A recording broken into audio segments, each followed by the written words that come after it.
I'm so scared. I'm so scared.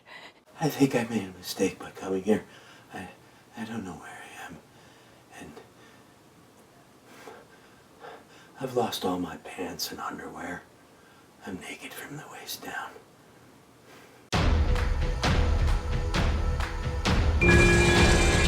Hello, I am Robert. And I'm Lara, and today we're reviewing the Blair Witch Project. 1999. We'll call that the modern era, even though it's before Y2K, but this had a massive viral marketing campaign. Big, like, cult following. But it was billed as a true story. It was billed as some archaeologists it's literally found footage. They found this footage buried under a stone wall in some old cabin in the woods. It takes place in Burkittsville, Maryland. And it was released as sort of a documentary of found footage. The three filmmakers, probably college students, Heather, Josh, and Michael. I don't remember their last names, but they used their first names in the movie. None of them had, maybe one of them had a credit doing something in college before that. So they're basically completely unknown. And they were filming a documentary in Burkittsville about the legend of the Blair Witch, which is a completely made up story. It was the first found footage film, I think, right? One of the Well, first. A Or lot of people said that, but there were found footage films before that. But this one was wildly successful. Popular, sure. $60,000 to make. They were so conscientious about their budget. We'll call it conscientious. They bought a camera, used it, and then returned it when they were done. Yeah, like when you buy a dress that you're going to give back. Yeah. I mean, it happens. Or a tuxedo. Stuck tagging. But it made $248 million at the last time anybody did the accounting. It's a profit. That is, it's more than $10,000 per dollar spent.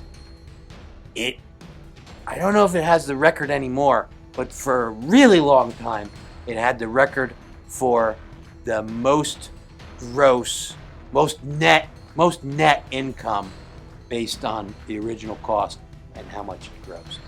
There was a film crew that you don't see, and you don't think they're there. You think it's just the three kids filming their own movie, and the reality is those three kids shot 80 to 90% of the footage anyway, so I don't even know why they needed a film crew. I do know that the director was playing mind games with his stars. He was kind of keeping them in the dark. All the dialogue was pretty much ad-libbed, based off of an outline. Improvised, yeah.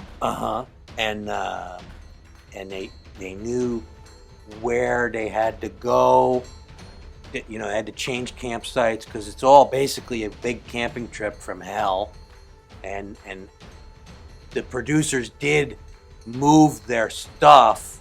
The actors kind of had to go off in the woods with their cameras and stuff and film as they go. And sometimes they would encounter stuff, like the producer told them, check under this big green rock or whatever.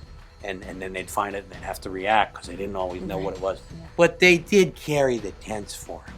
So they their tents and camping would magically appear at the next campsite. But they were really bad navigators. They got lost all the time. But they had walkie-talkies and stuff. But that actually worked into the plot. Oh yeah, because totally. they get into the woods and the witch curses them or something and they can't find their way out of the woods. They go in a complete circle. So, Lara, any interesting or frightening tidbits from you? Well, it would have been probably one of the most frightening moments in the film had it gone as it probably should have. However, there's a scene where Heather comes out of the tent and she sees the Blair Witch and she screams, "Oh my God, what the fuck is that? Yeah, all three of them are running away from the campsite or something. Yes, but the cameraman never actually focuses the camera or points the camera on the Blair Witch. So you never actually get to see the horribly frightening Blair Witch. You just kind of hear about it. So they did have a Blair Witch standing in the woods, and Heather said her line. Yes. And it was either Josh or Mike who had the camera. He didn't point it. He didn't point it out. Maybe he just was really scared and he was like, I'm running. I don't know. So yeah, that was a fun fact. And another fun fact is they used the F word I think it's 154 times. 154 times. Yeah. So college kids making a movie. That's more than I use it in a day. By a little bit, at least.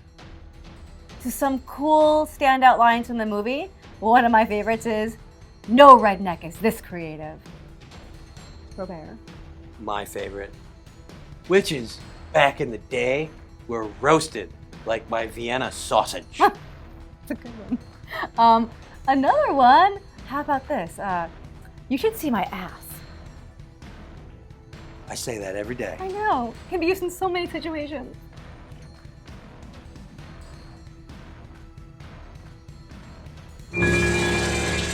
We're going to give the Blair Witch 2 out of 5 pumpkins. 2 pumpkins. I think if you'd asked me in 1999 to review it, I would have given it 3 pumpkins maybe. It's creepy. It's not super scary. Yeah, it's lost its luster a little bit. Maybe because I've spent so much time in the woods. I don't know. That's another show. Freaks more people out than me, maybe. I don't know. Still good and a very important movie because it was made on a shoestring budget and it was wildly successful. True.